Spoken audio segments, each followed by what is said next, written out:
Glamour দুনিয়ার কৃত্রিম চাকচিক্য আর আলোর পেছনের অন্ধকার দিকটি নিয়ে বরাবরই অত্যন্ত সাহসী ও সোচ্চার বলিউড অভিনেত্রী সামিরা রেড্ডি। বডি পজিটিভিটি এবং বর্ণবাদের বিরুদ্ধে তার লড়াই সোশ্যাল মিডিয়ায় প্রায়শই চর্চার কেন্দ্রে থাকে। তবে এবার নিজের ক্যারিয়ারের শুরুর দিনগুলোর এক মারাত্মক বিস্ফোরক ও বেদনাদায়ক অভিজ্ঞতা ভাগ করে নিলেন এই অভিনেত্রী। 2002 সালে ম্যায়নে দিল তুঝকো দিয়া ছবির হাত ধরে বলিপাড়ায় পা রেখেছিলেন সামিরা। আর সেই ডেবিউ ছবিতে কিভাবে তার গায়ের আসল রং জোর করে বদলে দেওয়া হয়েছিল এবং শরীরের গঠন নিয়ে কুরুচিপূর্ণ কটূক্তি শুনতে হয়েছিল তাকে, তা নিয়ে এবার মুখ খুললেন তিনি। বিনোদন দুনিয়ার এই নোংরা রূপ কিভাবে একজন নবাগতার আত্মবিশ্বাসে আঘাত হেনেছিল তা শুনলে আপনিও চমকে উঠবেন। জানতে ভিডিওটি শেষ পর্যন্ত দেখুন। সম্প্রতি এক সাক্ষাৎকারে সামিরা জানান, তার প্রথম ছবির শুটিং এর সময় তার গায়ের স্বাভাবিক রঙের চেয়ে অন্তত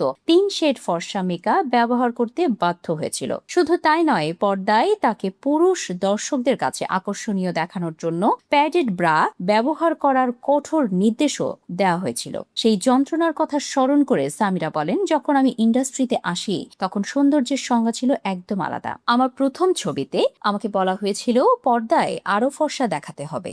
একই সঙ্গে আমার স্তনের গঠন যাতে আরো বড় ও আকর্ষণীয় লাগে তার জন্য প্যাডেড ব্রা পড়তে বাধ্য করা হয়েছিল।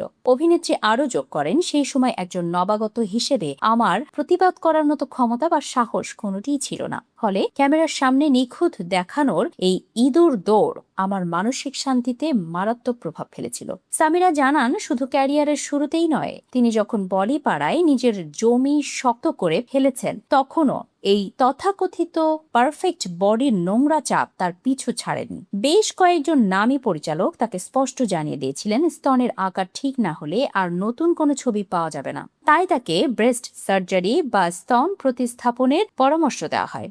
সামিরার ভাষ্য, একটা সময় আমার ওপর স্তন অস্ত্রোপচার করার জন্য প্রচন্ড চাপ তৈরি করা হয়েছিল। অনেকেই বলেছিলেন বলিউডে টিকে থাকতে হলে এটা দরকার। আমি ল্যাপটপে চিকিৎসকদের তালিকাও দেখে ফেলেছিলাম, কিন্তু শেষ মুহূর্তে আমার ভেতরের সত্তা আমাকে আটকে দেয়। আজ আমি অত্যন্ত খুশি যে আমি কৃত্রিম সৌন্দর্যের সেই ফাঁদে পা দেইনি।